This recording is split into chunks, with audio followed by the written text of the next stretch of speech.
उपाध्यक्ष महोदय, माननीय वित्त मंत्री जी विस्तार से जवाब देंगे और सब आंकड़ों पर और सब विषयों पर अपनी चर्चा जरूर करेंगे। मैं सिर्फ एक विषय पे कुछ बोलना चाहता हूं। माननीय काफी सदस्यों ने सोशल सर्विसेज के बारे में उन्होंने बात उठाई, कुछ आलोचना हुई, कुछ उन्होंने तक रखे और कहा कि हम लोगों को इस विषय पे और कुछ करना चाहिए। मैं माननीय सदस्यों को दो बातें सिर्फ कहना चाहता हूं। पहली बात तो यह है कि हम लोग अगर एक टीम इंडिया है, अगर हम टीम इंडिया हैं, तो सिर्फ जब हम आंकड़ों की बात कहते हैं या पूंजी की बात कहते हैं तो हमें सिर्फ केंद्र सरकार को नहीं देखना है, हमें राज्य सरकार को भी देखना है, क्योंकि हम लोग एक टीम इंडिया है। हम लोग मिलजुल कर अपनी जनता को, भारत के देश के वासियों को हम लोग सेवाएं दे रहे हैं। तो अगर हम लोग मिला जुला कर देखें कि केंद्र सरकार से कितना खर्चा हो रहा है और राज्य सरकार से कितना खर्चा हो रहा है, तो जो आलोचना हुई है, जो लोगों ने कहा है कि कमी हुई है, कटौती हुई है, वो गलत बात है। क्योंकि अगर हम लोग उसको कंसोलिडेटेड लेवल पे देखें, मिलाकर देखें, तो ये खर्चे बढ़े हैं, खर्चे घटे नहीं हैं। और अगर खर्चों को जो पैसे थे, जो फंड्स थे, वो शिफ्ट किए गए हैं, वो इसलिए किए गए हैं क्योंकि 14th फाइनेंस कमीशन के तहत जो डेवोल्यूशन हुआ, वो डेवोल्यूशन के अनुसार कई सारे स्कीम्स थे, कई सारे जो फंड्स थे, हमें राज्यों को देना पड़ा। पर कुल मिलाकर अगर हम लोग देखें, पूरी तरीके से देखें, तो कहीं भी कोई फंड्स कम नहीं हुए हैं। ये अगर किसी की गलतफहमी है तो मैं इस गलतफहमी को स्पष्ट करा देना चाहता हूं। साथ साथ नहीं, वो आंकड़े हैं, आंकड़े जो है वो आप देख लीजिए। हम लोगों ने बजट के समय भी हम लोगों ने सब आंकड़े पेश किए थे, आपके सामने हैं। इसका स्पष्टीकरण हम लोगों ने कई बार किया है, मीडिया में हुआ है, ये सब आंकड़े हैं। ये आप अपनी राय रख सकते हैं, पर आंकड़ों को तो आप नहीं बदल सकते हैं ना। अच्छा, अब मैं एक दूसरी बात कहना चाहता हूं।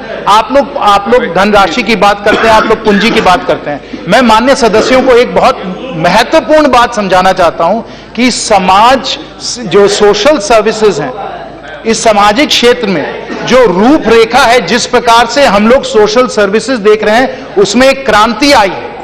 इस पर किसी ने आज चर्चा नहीं की। ये मेरी जिम्मेवारी बनती है कि मैं आप लोगों को समझाऊं कि जो सोशल सिक्योरिटी है, उसको हम लोग किस प्रकार से, उसका पूरा आर्किटेक्चर, उसका पूरा प्लेटफॉर्म किस तरीके से, रेवोल्यूशनरी तरीके से हम लोग बदल रहे हैं। और इसलिए बदल रहे हैं क्योंकि जनता को इससे और बहुत लाभ पहुंचेगा। क्योंकि आपको मालूम है, पूर्व प्रधानमंत्री राजीव गांधी जी ने एक बार ऐतिहासिक एक बात कही थी कि अगर हमारे एंटाइटलमेंट प्रोग्राम्स हैं तो 80% जो वो एंटाइटलमेंट प्रोग्राम्स हैं वो व्यर्थ हो जाते हैं, वेस्ट हो जाते हैं। तो अब हम लोगों ने जो किया है, और ये माननीय प्रधानमंत्री जी की सोच है, जरा आप गौर से सुनिए, कि हम लोगों ने 100 दिन के अंदर ही अंदर 100% हर हाउस होल्ड को हम लोगों ने बैंक का खाता दिलवा दिया। ये जनधन के तहत हम लोगों ने किया है। और अब आज इसके कारण, क्योंकि सब लोगों के पास बैंक का खाता है, जो हम लोग कह रहे हैं कि जो सोशल सर्विसेज हम लोगों को देना है, जो हम लोगों ने जीवन ज्योति बीमा से किया है, सुरक्षा बीमा योजना से किया है, मुद्रा योजना से किया है, अटल पेंशन योजना से किया है, ये सब जो अनिवार्य सोशल सर्विसेज होते हैं, एसेंशियल सोशल सर्विसेज होते हैं, वो किसी दलाल और किसी बिचौली के पास नहीं जाने वाले हैं।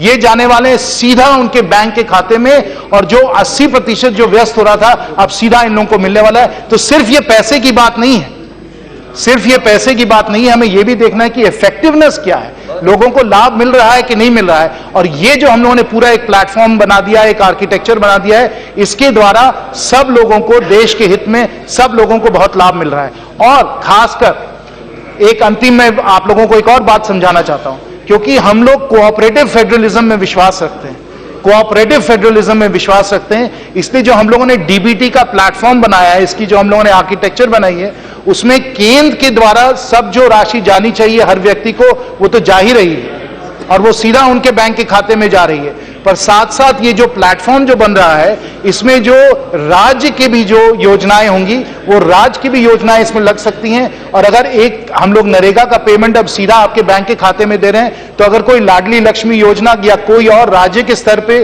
कोई योजना चलाना चाहते हैं, तो वो भी इसका फायदा उठाकर सीधा जो हम लोग बैंक के खाते में बिना कोई वेस्टेज का हम लोग दिलवा रहे हैं, वो भी दे सकते हैं। ये टीम इंडिया है। माननीय सदस्य लोगों को मैं बताना चाहता हूं, ये कोऑपरेटिव फेडरलिज्म है। धन्यवाद।